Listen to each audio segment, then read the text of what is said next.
Bien-aimés, je vous salue dans le nom de Jésus. Je suis là avec vous ce jour pour vous partager un message, une révélation que le Seigneur m'a donnée qui concerne particulièrement la jeunesse.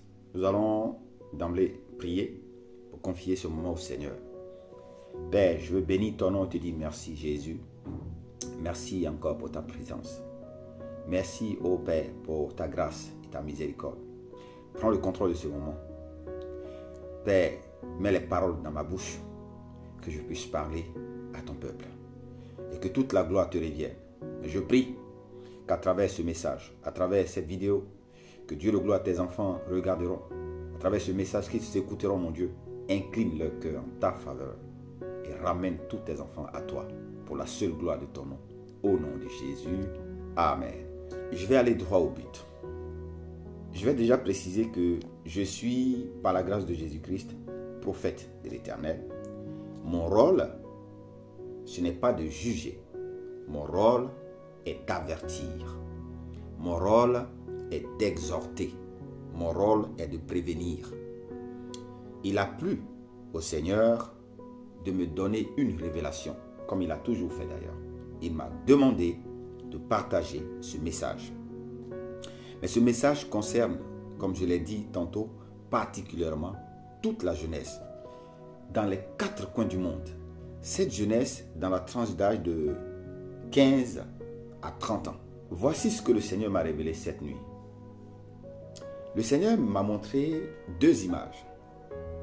La première image, c'est que quelqu'un est venu me parler d'une jeune fille qui est tombée malade, mais qui a eu une maladie mystérieuse. Ses parents sont passés dans tous les hôpitaux avec elle. Et malheureusement, cette jeune fille a perdu la vie. La deuxième image que le Seigneur me montre une autre jeune fille qui pouvait avoir 16 ans. Elle était très belle, de teint clair. Et cette jeune fille est tombée malade. Dans l'image que le Seigneur m'a montrée, je passais par là, dans l'endroit où cette jeune fille habitait. Et j'ai vu un attroupement. Donc je m'approche pour me renseigner pourquoi il y avait cet attroupement-là. Il y a une personne, une femme, parmi toutes ces personnes qui étaient là, qui m'a répondu et qui me disait ceci. Oui, au fait, il y a une jeune fille ici, dans ce quartier, qui est tombée subitement malade, mais qui a eu une maladie mystérieuse. Mais chose bizarre, il y a des asticots qui sortent de son sexe. Désolé de le dire comme ça de façon crue. Des asticots qui sortaient du sexe de la jeune fille de 16 ans. Le comble, c'est que, bien qu'étant vivante, tout son corps était en train de pourrir. Ces asticots sortaient par milliers de son corps. Je dis par milliers. Ça faisait peur. Je continuais de poser la question pour savoir, mais que s'est-il passé pour que cela arrive à cette jeune fille? Elle avait du mal, mais elle arrivait quand même à parler. Je lui pose donc directement la question. Et elle me répond en me disant qu'elle a été invitée par un homme qui pouvait avoir l'âge de son père au fait. Un homme dans la cinquantaine. Il était très riche. Et qui l'a appelé, qui l'a invité et qui l'a envoyé quelque part et qui a couché avec elle. Elle a couché avec cet homme âgé pour de l'argent. Elle s'est dit qu'elle est jeune, elle est belle, elle peut faire sa vie et elle peut faire de sa vie ce qu'elle veut.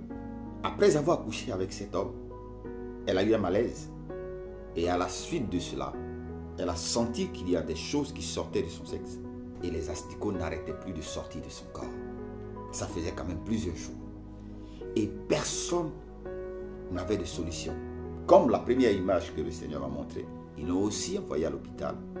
Mais on ne pouvait rien faire pour elle.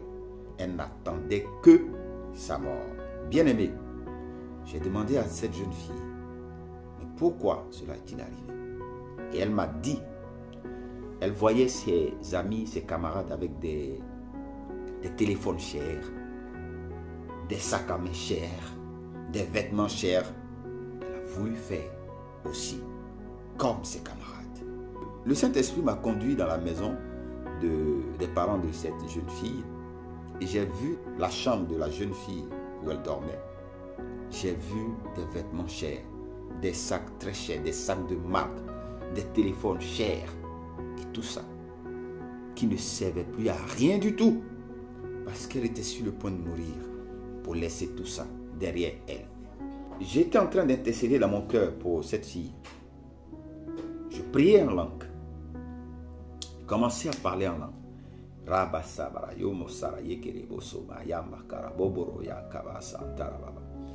Et le Saint-Esprit me dit, dis-leur d'aller voir un homme de Dieu pour qu'il prie pour la petite.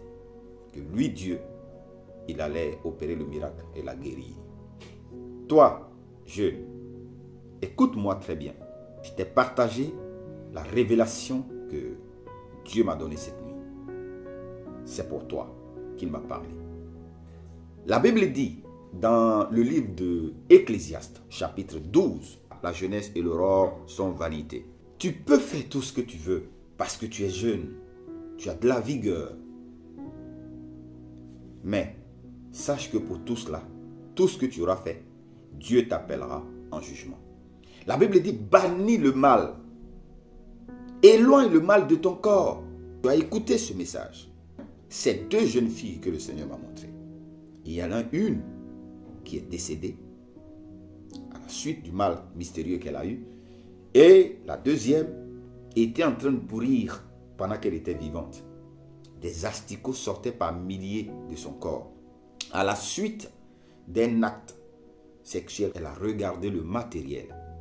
Elle s'est dit que oui, mes amis ont ceci et cela, je veux aussi avoir ça. Tu ne resteras pas indéfiniment jeune. Pendant que tu es encore jeune, pendant que tu as encore la vigueur, bien-aimé, jeune, donne ta vie à Jésus. Donne ta vie à Jésus et tu verras sa gloire. Cherche à faire quelque chose et le Seigneur bénira l'œuvre de tes mains. Mais ne vends pas ton corps. Ne livre pas ton corps au diable.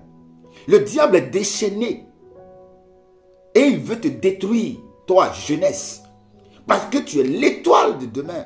Il est prêt à te décimer, à détruire ta vie, jeune. Ne lui donne pas cette occasion pour le matériel. Oui, parce que tes amis ont ça ou ceci.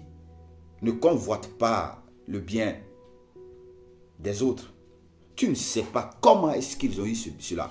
Bien-aimé, fais très attention. Ne compte pas sur ta beauté, jeune fille. Ne dis pas oui parce que je suis belle. Je peux faire de mon corps ce que je veux. Et n'utilise pas ton corps comme un fonds de commerce. Parce que ton corps est le temple du Saint-Esprit. Le diable n'attend que cela pour te décimer, pour te détruire. Bien-aimé, je te parle de Jésus pendant qu'il est encore temps. Donne-lui ta vie et tu seras sauvé. Je suis prophète de l'Éternel et je le répète, mon rôle c'est de t'avertir, mon rôle c'est de t'enseigner, mon rôle c'est de te prévenir, c'est de t'exhorter. Je ne suis pas là pour te juger, jeune homme, jeune fille. Ne convoite pas le bien des autres. Tu ne sais pas comment ils l'ont eu. Parce que mes camarades ont ceci ou cela. Des vêtements chers, des téléphones chers, des sacs à main chers. Non. Parce que tu laisseras tout cela ici-bas.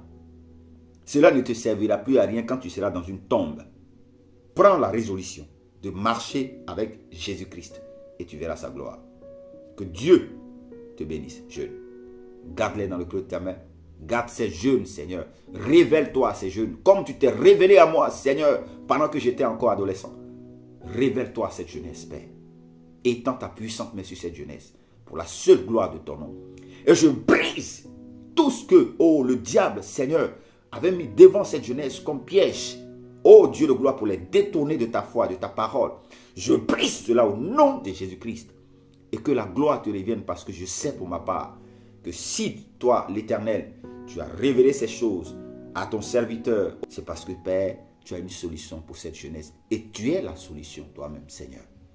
Que toute la gloire te revienne au nom de Jésus. Amen. Envoie cette vidéo à quelqu'un qu'il accepte Jésus-Christ.